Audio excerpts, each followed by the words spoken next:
Shorting array.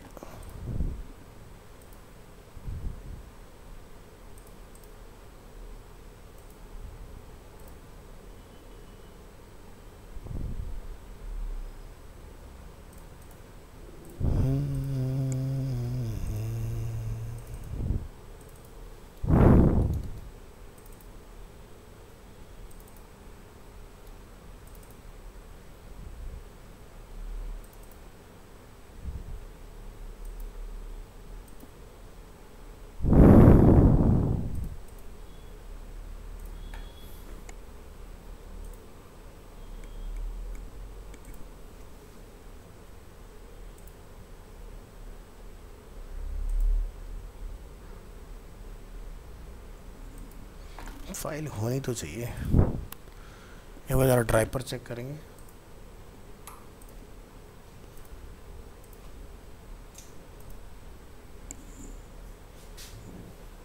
खुला हुआ खुला हुआ है।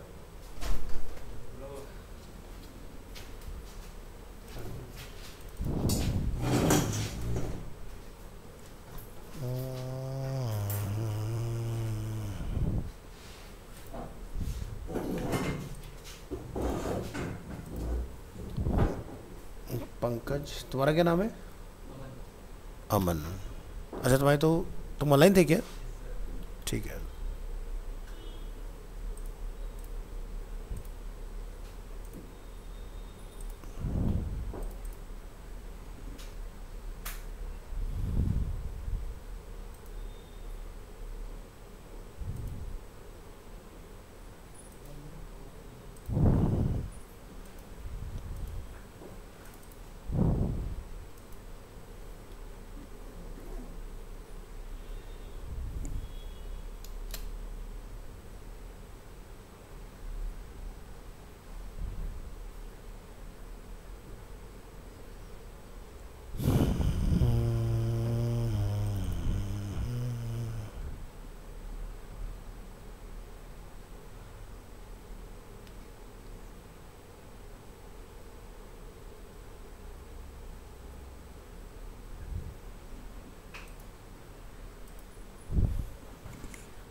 TTS WDD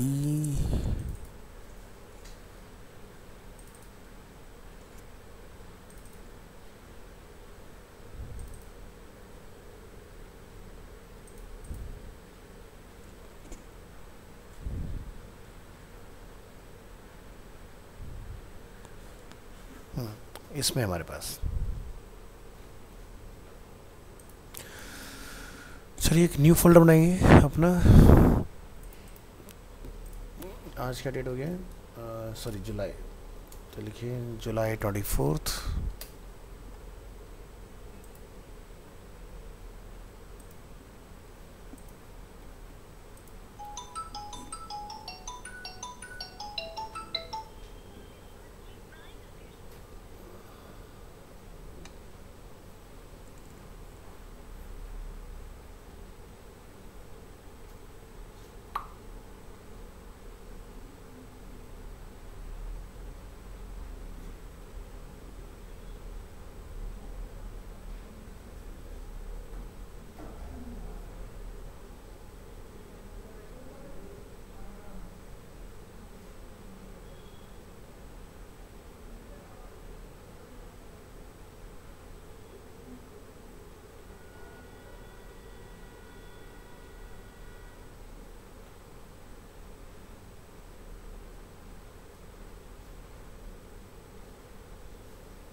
तो लास्ट हम लोग शॉर्टिंग परफॉर्म कर रहे थे जिसमें हम लोगों ने यहाँ तक का पार्ट देखा था। ओपन करेंगे अपनी फाइल, यानी कि असेंडिंग न्यूमेरिकल ऑर्डर, जिसमें हम लोगों ने शॉर्ट परफॉर्म किया था और आर मैंने आपको ट्राई करके इसमें दिखा दिया था। तो चलिए आज की इस फाइल में यहाँ पर जाइए, सेव करेंगे और ब्राउज़र में लॉन्च कीजिए इसको।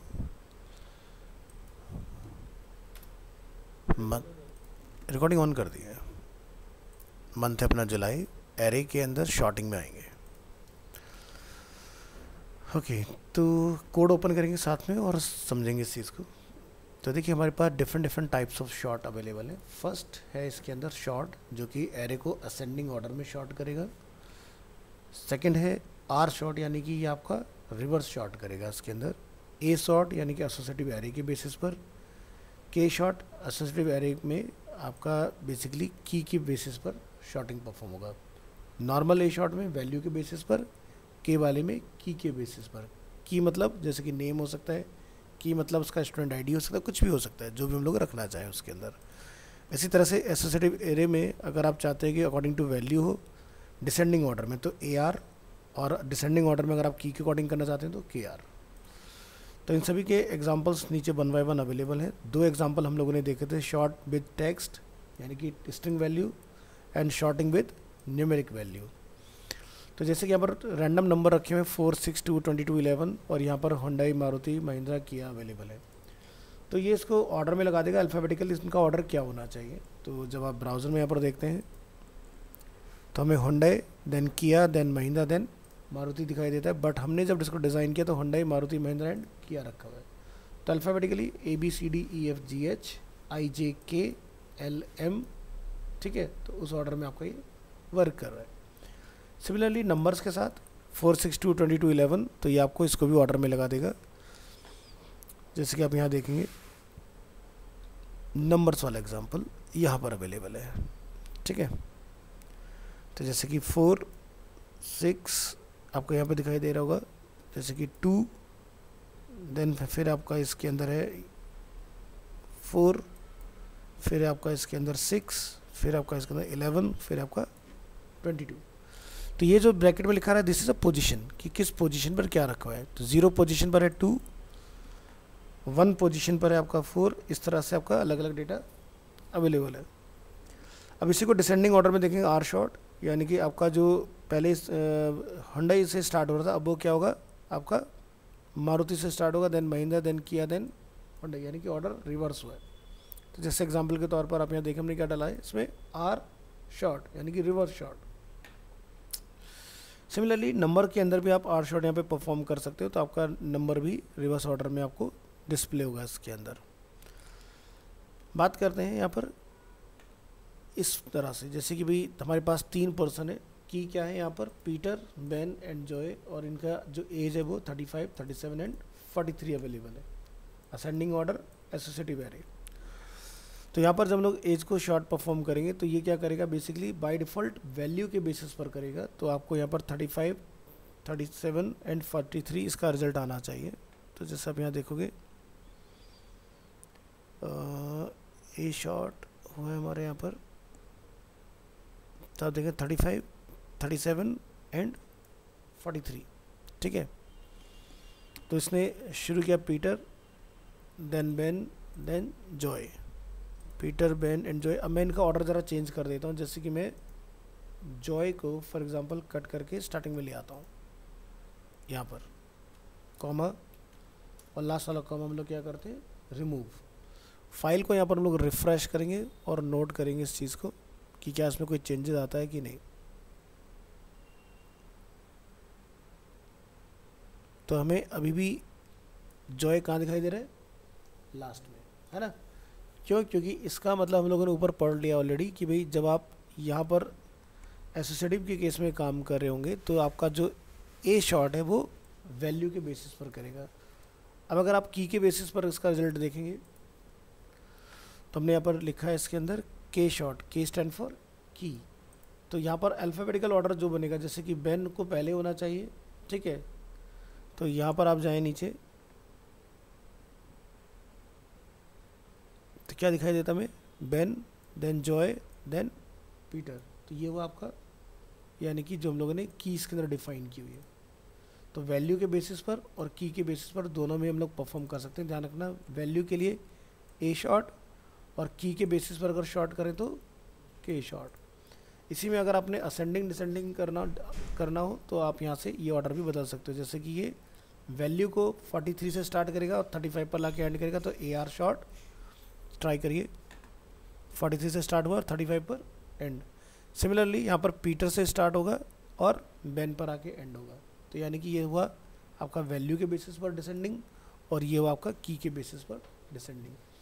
तो ये 6 डिफरेंट टाइप्स ऑफ आपको इसके अंदर एरे को शॉर्ट करने के मेथड्स मिल जाते हैं।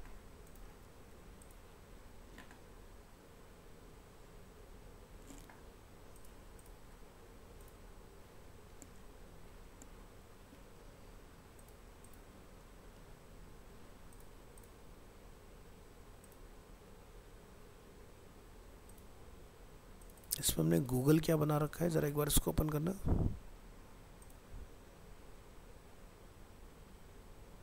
नॉर्मली है।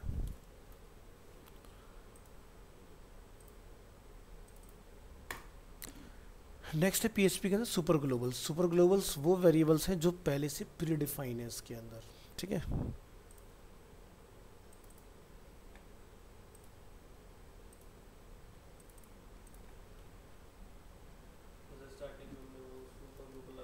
हाँ बिल्कुल, वेरिएबल के बाहर, फंक्शन के बाहर जी, जिससे ग्लोबल्स हमने फंक्शन के बाहर का वेरिएबल फंक्शन के अंदर एक्सेस किया था। तो जैसे कि आपके पोस्ट होता है, गेट होता है, सेशन होता है, इस तरह के बहुत सारे प्रीडिफाइन है। वन बाय वन समझेंगे क्या क्या चीज़ें अवेलेबल हैं इसमें। तो जैम के अंदर HT डॉक्स, यहाँ पर आपका 12 to 130 जुलाई, और ये आपका सुपर ग्लोबल्स। बैक करेंगे यहाँ से, रिफ्रेश करेंगे सुपर ग्लोबल्स, तो इसमें एक हमारी इंडेक्स फाइल बनी होगी, इसलिए हमारा ये फाइल ओपन नहीं हो रहा है। तो कोई बात नहीं, यहाँ से अब जाके पहले इस फाइल को ओपन करो, कॉपी, और यहाँ पर सुपर ग्लोबल्स के अंदर इसका नेम डिफाइन कर दो, ठीक है। सो PHP ग्लोबल्स वेरिएबल, जिसमें आपको different types of global variable मिलेंगे। ग्लोबल का मतलब कि आप उनको कहीं पर भी एक्सेस कर सकते हो, ठीक है, एक बार डिफाइन करने के बाद। So super globals were introduced in PHP 4.1.0 and are built in variable that are always available in all scopes. किसी भी स्कोप में आप हर जगह पर एक्सेसिबल है। सो PHP global variables, some predefined variable in PHP are super globals, which means that they are always accessible regardless of scope. इनको scope से कोई मैटर नहीं पड़ता कि करली ब्रेसेस के अंदर है, कहाँ नहीं है, सब जगह पर काम करेंगे आपके। And you can access them from any function, class और file without having to do anything special. तो the PHP super global variables are like globals, $server, $request, $post, $get, $files, $environment, $cookies and $sessions। ये सारी चीज़ें मिलके PHP के अंदर super global variables को work कराती हैं।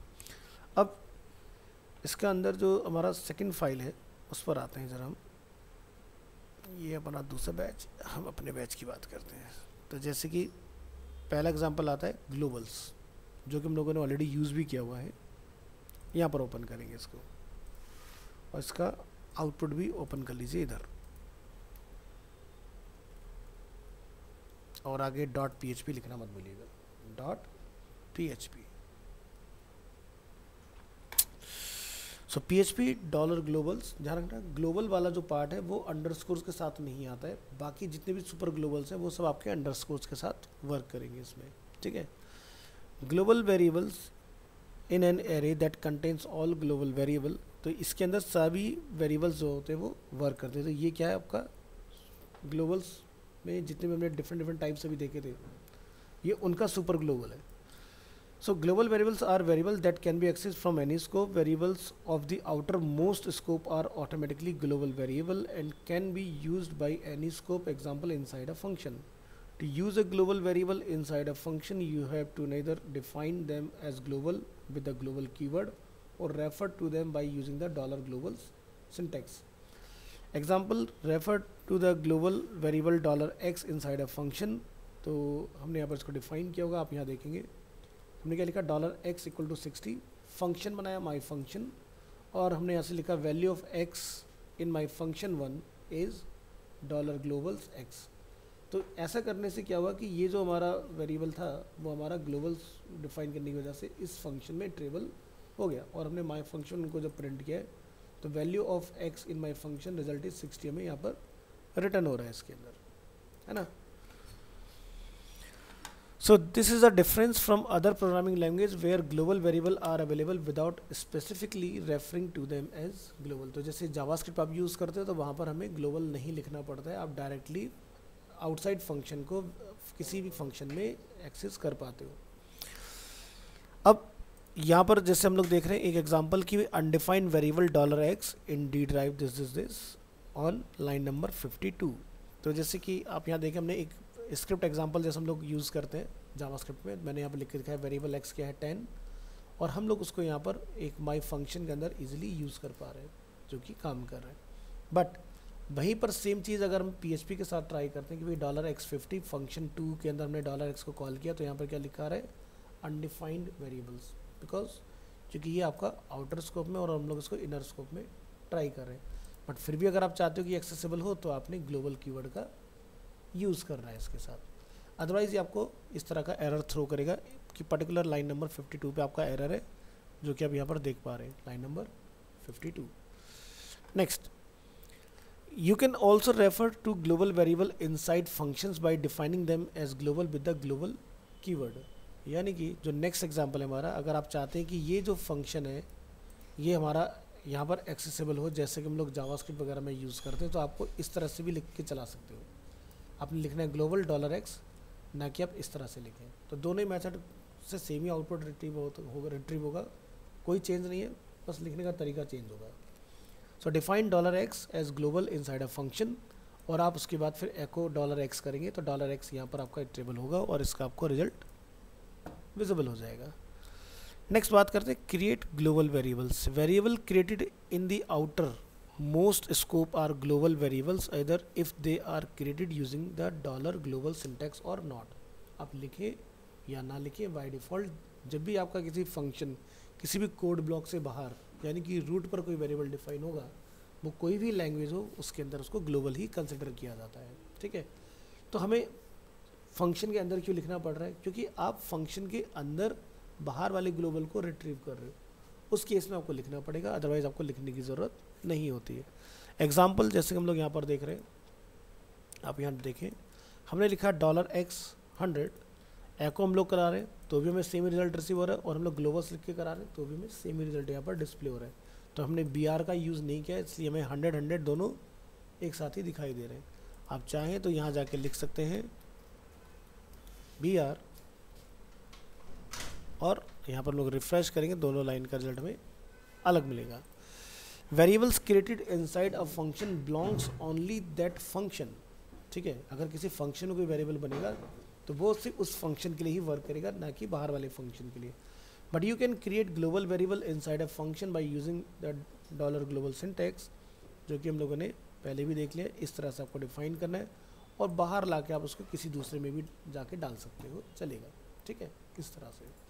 तो जब आप वेरिएबल बनाएं तो इस तरह से बनाएं $globals x 150 और बाहर उसको प्रिंट करा सकते हो, ठीक है। तो रिजल्ट हमें इसका क्लियरली विजिबल हो रहा है इसमें।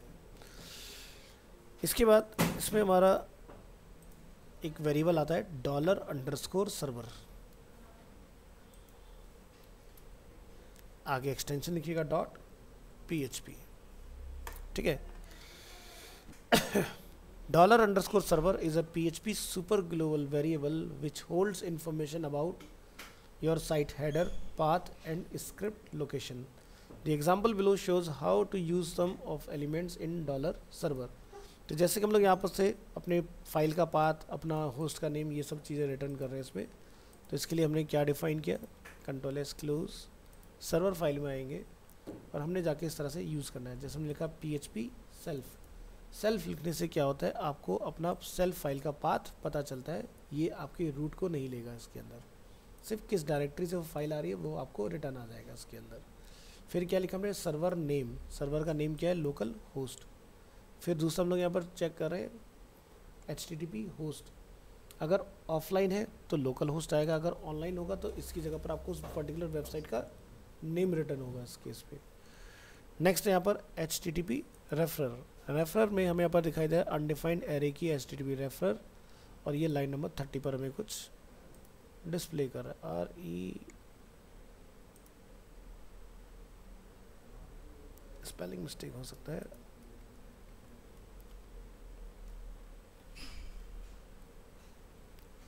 ज़रा इसको दोबारा से लिख के चेक कर लो। HTTP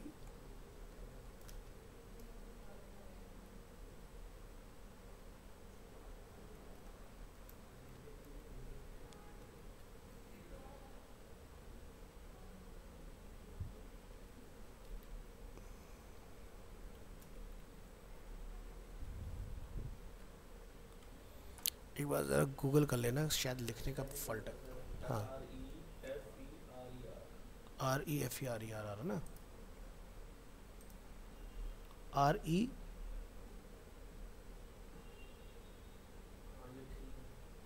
हाँ तो सही लिखा हमने।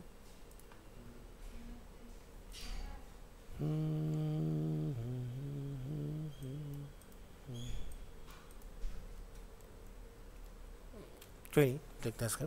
तो बेसिकली ये क्या करता है, आपको पूरा का पूरा पाथ एज इट इज़ यहाँ पर प्रिंट करा के दे देगा इसके अंदर कि आपका लोकल होस्ट और दूसरा आपका फाइल का नेम।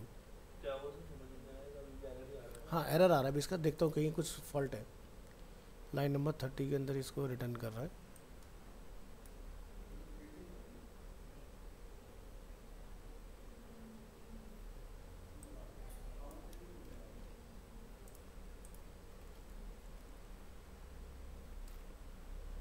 REFERER,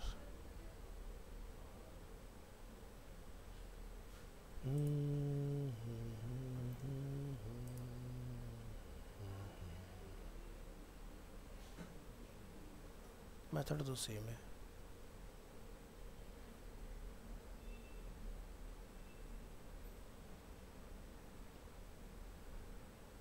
$_ सर्वर हमने लगा रखा है कि नहीं, जरा चेक करो, $_ सर्वर, ठीक है। इसमें यही होता है बेसिकली, आपका ना पूरा लोकल होस्ट के साथ पूरा लिखा आएगा, आपकी फाइल तक पूरा पाथ आता है लिखा, जो हम लोग यहाँ देख रहे हैं। इसका देखना है चक्कर है क्या। Note all browser set the HTTP referer variable, it is optional in the RFC and such you should not rely on it being there to do any functionality. तो इसका ऑल्टरनेट देखो,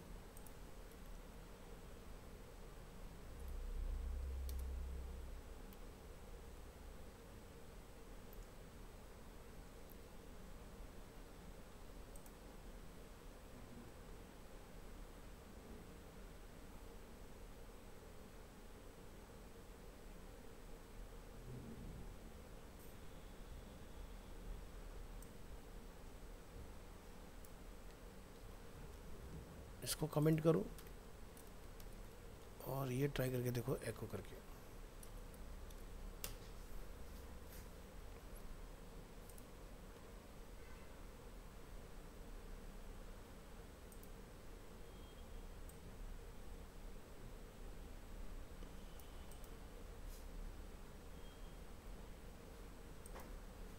इस पर BR लगा दूँ,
ऑनलाइन पाथ पे try करके देखते हैं, पता चल जाएगा। एक मिनट को ज़रा यहाँ पे लिखो arenapv.hyperphp.com।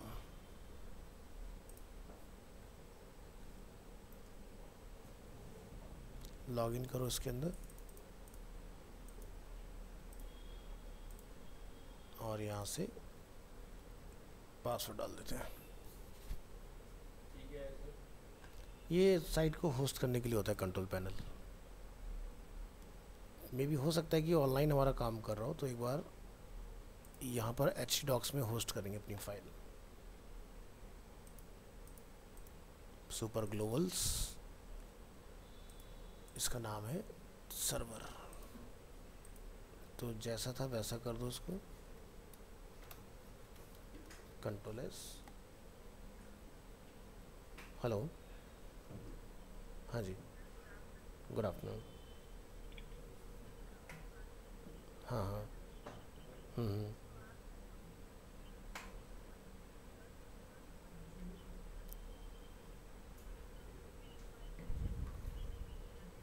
हाँ हाँ,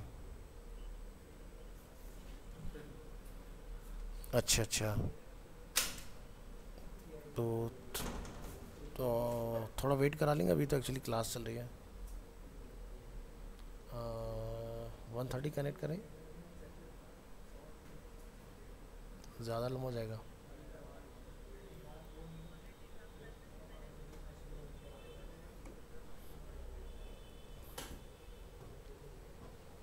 अच्छा, तो बेसिकली वो क्या, उन्हें क्या पेज करना है, WDD?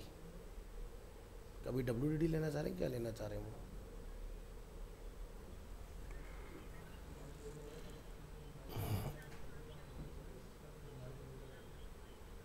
ठीक है,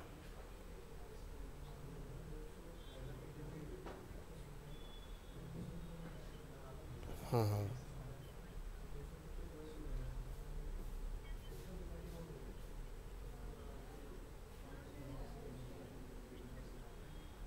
हाँ हाँ, ओके, ठीक है ठीक है, आता हूँ मैं।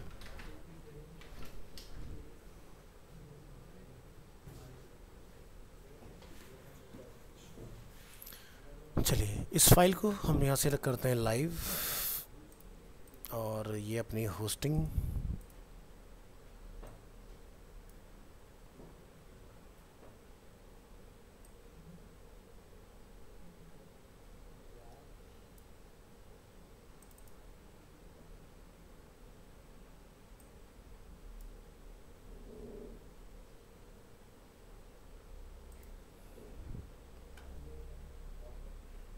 तो हमारे फोल्डर का नाम है स्टैटिक साइट,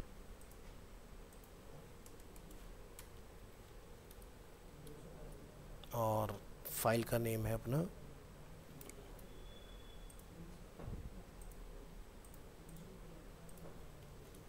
कॉपी .php। तो देखो लाइव के अंदर चल रहा है, वो ऑफलाइन में काम नहीं कर रहा है बेसिकली अपना, ठीक है। तो जैसे मैंने आपको बताया था ना कि जब आप लाइव आ जाते हो तो आपको लोकल होस्ट के ऊपर आपका क्या होता है, डोमेन का नेम वगैरह रिटर्न आता है, उस तरह से चीज़ें काम करती हैं। तो कई बार ना होस्टिंग वगैरह इसलिए साथ में रखना ज़रूरी होता है क्योंकि बहुत सारी चीज़ें आपकी लाइव जाके चेक हो पाती हैं। आपको 10 मिनट वेट करना पड़ेगा, एक नीचे कैंडिडेट से मिलने जाना है ज़रा, ठीक है। और यूज़र एजेंट जो कि हम लोगों ने जावास्क्रिप्ट में पढ़ा हुआ है, ये बेसिकली आपको अपना नेम वगैरह रिटर्न कर देगा, भाई आपका कौन सा ब्राउज़र है, विंडो कौन सा आप यूज़ करें, कितने बिट का है, वो इन्फॉर्मेशन।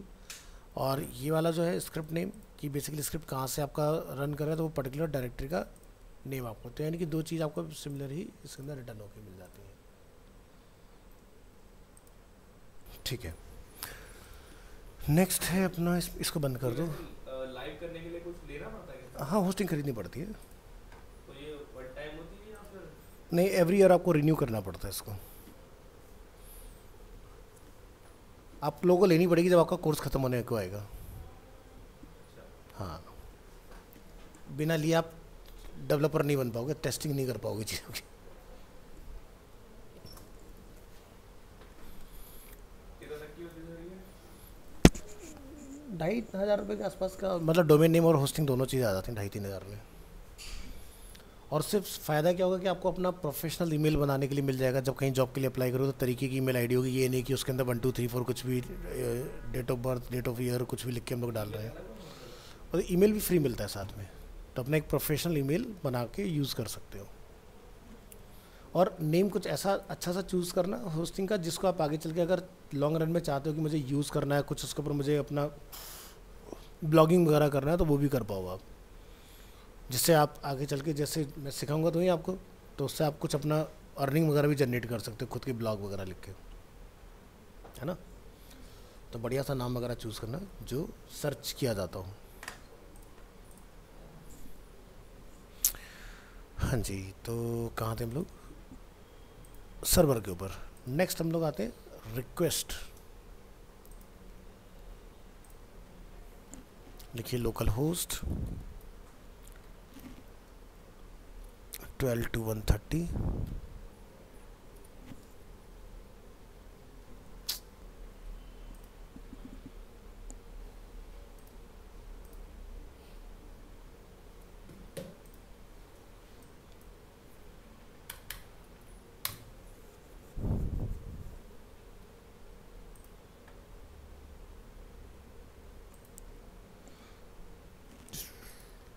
रिक्वेस्ट वाला फाइल ओपन करेंगे।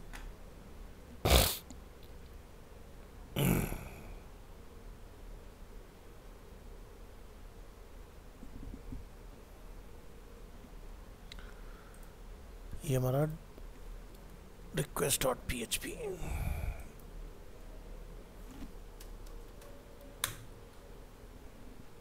सर्वर बंद है क्या?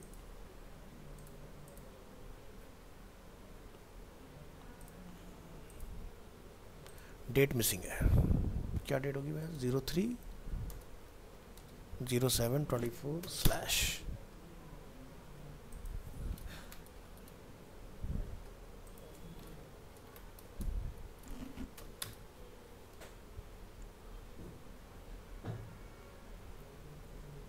डेट का फोल्डर बना ही नहीं है शायद, नहीं है।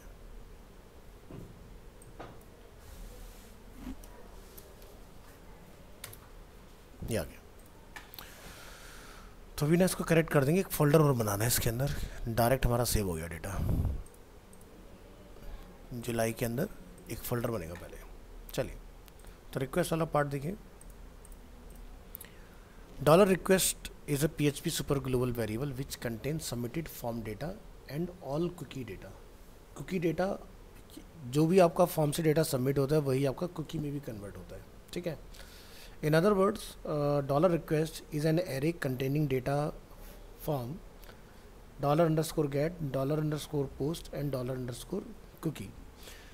So you can access this data with the request keyword followed by the name of the form key field or cookie like this। So using $request on $post request, so by default हमारा जो submission का method होता है वो क्या होता है?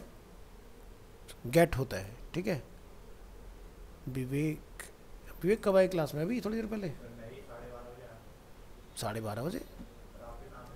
अच्छा, हाँ याद आ गया।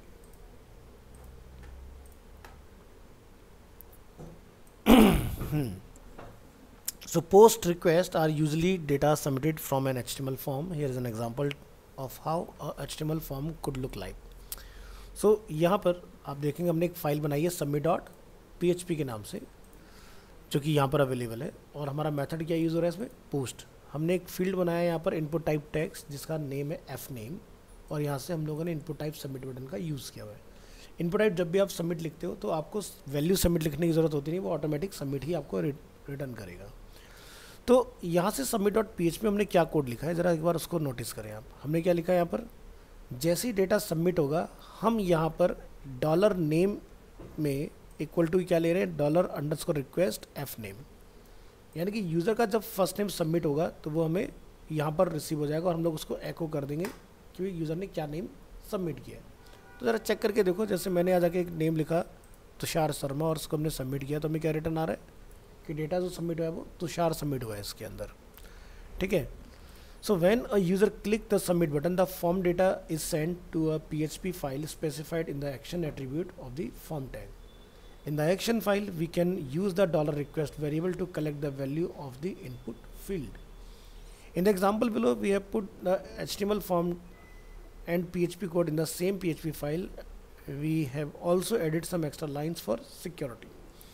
So, in second example, हमने क्या करा, ये दोनों चीज़ें एक ही फाइल में डिफाइन की हुई हैं. ज़रा एक बार इस पर नज़र डालें क्या लिखा है इसके अंदर. ये दूसरा एग्जाम्पल जिसमें हम लोग लिख रहे हैं क्या, एक्शन के अंदर PHP सेल्फ. अब ये PHP सेल्फ जो है, अगर आपने ये इधर देखा है ग्लोबल्स के अंदर, हमने यहाँ पर यूज़ करा था अभी PHP सेल्फ. तो इससे क्या होता है कि हमारा सेम पेज का URL रिटर्न आता है कि भाई क्या रखा हुआ है हमने, है ना. तो यहाँ पर जब हम लोग इसको डेटा को सबमिट कर रहे हैं रिक्वेस्ट मेथड में, तो हमने क्या लिखा, एको $server PHP सेल्फ. तो डेटा जो होगा एक्शन के अंदर सेम पेज पर ही सबमिट होगा, आपको रिटर्न हो जाएगा. यानी कि आपका किसी दूसरे पेज पर नहीं जाएगा. जैसे अभी क्या हो रहा है, पहले एग्जांपल में एक नए पेज पर डेटा जा रहा है, बट हमें सेम जगह पर डेटा को चेक करना है कि क्या डेटा सबमिट हुआ है यहाँ से. तो क्या लगाया हमने एक्शन के अंदर PHP कोड, और उसमें हमने क्या कराया, एको $server PHP सेल्फ. अब इसको चलाने के लिए हमने कोड क्या लगाया, हमने लिखा $_server रिक्वेस्ट मेथड क्या हमारा पोस्ट. हमने क्या लिखा, $first name equal to HTML special characters, और यहाँ से रिक्वेस्ट में हम लोग यूज़ कर रहे हैं एफ नेम. एफ नेम क्या है, हमारे फील्ड का नेम. लिख रहे हैं यहाँ पर इफ़ एम्प्टी $first name, तो यहाँ पर एक एरर थ्रो हो जाए. स्पेन टैग में हमने इनलाइन क्लास का यूज़ किया हुआ कि name must be filled out, otherwise else में आपको क्या होगा, इसका फर्स्ट नेम जो भी यूज़र्स में एंटर करेगा वो हमें रिटर्न होगा इसके अंदर. तो ज़रा इसको यहाँ पर जाके एक बार चेक करिए और यहाँ से सबमिट करिए इसको. तो क्या लिखा रहा है, your name is Tushar Sharma.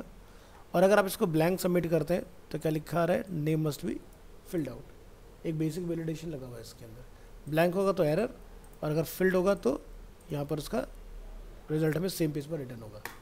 तो दोनों में डिफरेंस क्या रहा है, एक यूज़र को सबमिट करा के नए पेज पर लेके जा रहा है, एक सबमिट करा के सेम पेज पर हमें रिटर्न कर रहे हैं. तो जैसे बहुत सारी साइट्स में आप लोग देखते हो क्या मिलता है कि भाई आप जब फॉर्म सबमिट करते हो सेम नीचे वहीं पर एक आपका फॉर्म चला जाता है, उसी जगह पर लिखा था योर रिस्पॉन्स सक्सेसफुली कैप्चर्ड और representative will connect you shortly. इस तरह से एक मैसेज हमारा जनरेट होता है.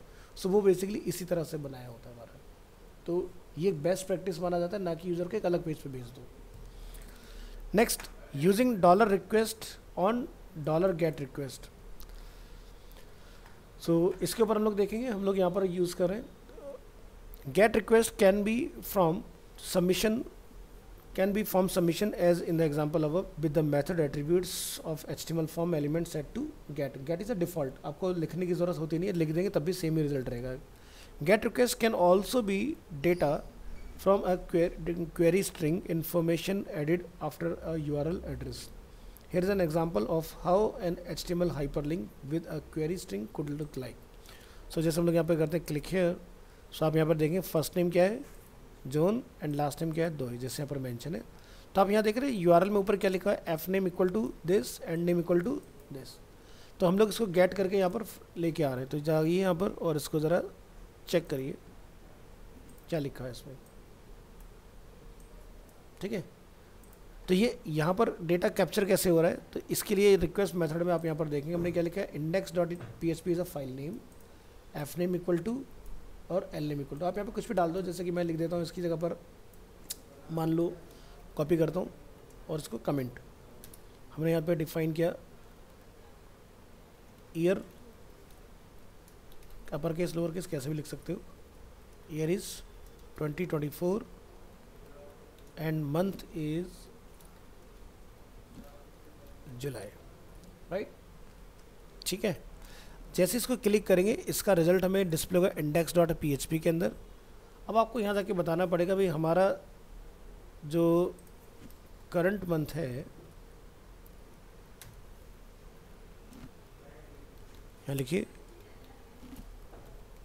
Current month. तो मंथ का वेरिएबल नेम क्या है, मंथ, और लास्ट नेम को हम लोग क्या कर देंगे, करंट ईयर.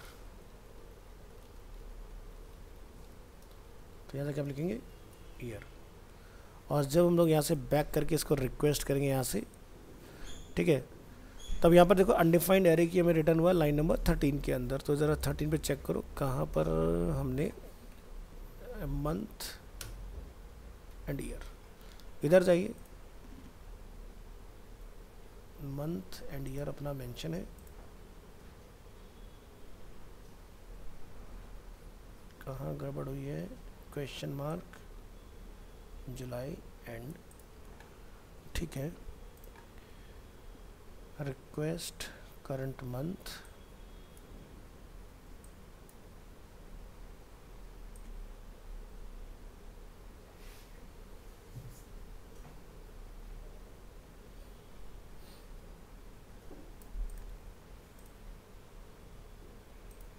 यानी कि हमारी फाइल सेव नहीं हुई है। एक बार इसको कंट्रोल F5 करना और फिर से इसको क्लिक हेयर करना। आ गया हमारा URL जो था ना पुरानी चल रहा था ऊपर, इसलिए डेटा नहीं जा रहा था उसमें। अब आप वो देखो लिखा रहा है मंथ जुलाई ईयर 2024, तो इसका डेटा हम लोग यहाँ पर रिट्रीव कर पा रहे हैं। अब इसका फ़ायदा क्या है, ये तो हो गया बहुत बेसिक सा एग्जांपल कि भी हमने URL से कुछ लिया और यहाँ पर चला लिया। तो जैसे पंकज ने बहुत पहले वो बनाया था एग्जाम्पल, कौन सा वाला, गूगल वाला जो बनाया था तुमने, वो ऐसे ही बना हुआ है, ठीक है। आप अपना डेटा जो है वो गूगल में जाके गेट करवा देते हो तो आपका सर्च वाला काम कर जाता है। या फिर इसका और बड़े लेवल पे एग्जांपल क्या बन सकता है, जैसे मान लो कि भी मेरे पास बैकएंड में डेटा स्टोर है। अब उस स्टोर डेटा के ऊपर आप क्या करते हो कि भी यूज़र यहाँ से इसको एडिट का बटन दबाता है, तो उसने किस रिकॉर्ड को एडिट के लिए रिक्वेस्ट किया, तो वो रिक्वेस्ट जाएगी यहाँ से URL में, और उस URL की रिक्वेस्ट को गेट करके हम लोग उस पर्टिकुलर बैकएंड की फाइल में जाके अपडेट करके आ सकते हैं। तो इसको हम बोलते हैं CRUD ऑपरेशन, यानी कि क्रिएट रीड अपडेट डिलीट। तो जब आप बैकएंड के साथ इसको इस्तेमाल करोगे तब आपको इसका और अच्छे से यूज़ समझ में आएगा कि कैसे हम लोग इसको यूज़ करें। आज के लिए इतना रखते हैं।